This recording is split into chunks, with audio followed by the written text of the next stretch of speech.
ဒီတစ်ခါတော့အောင်မြင်တဲ့ဘဝအတွက်လိုအပ်တဲ့အချက်9ချက်တွေကနောက်ဆုံးအချက်ဖြစ်တဲ့မကျေနပ်ခြင်းနဲ့ကျေနပ်မှုအချာချိန်ညှိခြင်းဆိုတဲ့ခေါင်းစဉ်လေးကိုမျှဝေပေးချင်ပါတယ်လူတွေကအမြဲတမ်းတိုးတက်ခြင်းစိတ်ရှိတယ်တိုးတက်ခြင်းစိတ်ရှိတာကကောင်းတယ်ဒါပေမဲ့အဲ့တိုးတက်ခြင်းစိတ်ကအကန့်အသတ်ရှိဖို့လိုတယ်ကိုယ့်ရဲ့ကျမ်းမာရေးထိခိုက်လောက်အောင်တိုးတက်ခြင်းစိတ်ဖြစ်နေတာမျိုးလူမှုဆက်ဆံရေးပြက်ပြားလာအောင်တိုးတက်ခြင်းစိတ်ဖြစ်နေတာမျိုးတွေကကိုယ့်အတွက်ကောင်းမွန်တဲ့ရလဒ်ထွက်လာမှာတော့မဟုတ်ဘူးတချို့အရာတွေကဒီလိုအနေအထားမှာကိုကျင့်နှက်လိုက်ဖို့လိုတယ်ဆိုရင်ကျင့်နှက်နိုင်အောင်ကြိုးစားပါတချို့အရာတွေကတော့ကျင့်နှက်စရာမကောင်းဘူးဆက်ကြိုးစားဖို့လိုတယ်ဆိုရင်အဲ့ဒီကိုကျင့်နှက်နိုင်တဲ့အနေအထားတွေရအောင်ဆက်ပြီးတော့ကြိုးစားပါ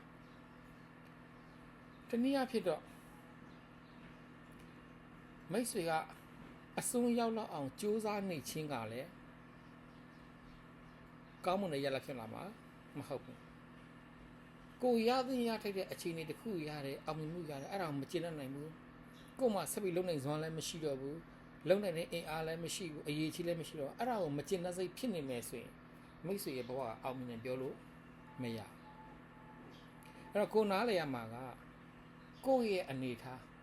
ကိုယ်မှာရှိတဲ့အရေးချင်းကိုယ်မှာရှိတဲ့ပညာကိုယ်မှာရှိတဲ့ဗဟုသုတကိုယ့်ရဲ့လုံနိုင်စွမ်းဒါတွေအားလုံးကိုအားကုန်ထုတ်ပြီးသုံးလိုက်တယ်ရနိုင်နေရလာရှိတယ်အဲ့ဒီရလာကိုရရင်ကိုကျင့်တတ်ရမယ်ဆိုလိုချင်တာကကိုပဲတခြားသူနဲ့သွားရှင်လို့တော့မရဒီလိုအချိန်မှာသူလည်းဒီလောက်ကြိုးစားတယ်ငါလည်းဒီလောက်ကြိုးစားတယ်ဒါပေမဲ့ तू ကငါ့ထက်ပိုတာနေတယ်ဆိုပြီးတော့မိတ်ဆွေကမကျေနပ်စိတ်ဖြစ်နေလို့တော့မရစင်ကစင်အထွားကြွက်ကကြွက်အထွားပဲအဲ့ဒါကိုစင်အထွားကငါ့ထက်ပိုကြီးတယ်ဆိုတော့မိတ်ဆွေရဲ့အထွားကိုရသလောက်ဆွဲဆက်နေမယ်ဆိုရင်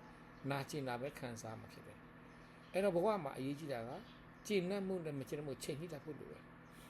ဘယ်လိုအခြေအနေမှာဒီကိစ္စကိုကကျေနပ်လိုက်တင်တယ်လဲ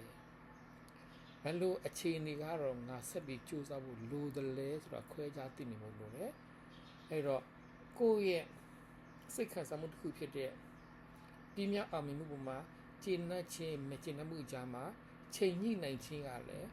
မိတ်ဆွေရာအောင်မြင်တဲ့သူတရားဖြစ်ဖို့အောင်မြင်တဲ့ဘဝတစ်ခုရဖို့အတွက်အရေးကြီးတဲ့အချက်ဆိုတာကိုသတိပြုမိဖို့အရေးကြီးပါတယ်အဲ့တော့ကျွန်တော်မျှဝေပေးခဲ့တဲ့အောင်မြင်တဲ့ဘဝဖြစ်ဖို့အတွက်လိုတဲ့အချက်9ချက်ကတော့ဒီမှာပဲပြီးဆုံးပါပြီမိတ်ဆွေတို့အားလုံးတယောက်ချင်းစီတဲ့အောင်မြင်တဲ့ဘဝကိုရရှိနိုင်ဆိုင်နေပါပြီကျေးဇူးတင်ပါတယ်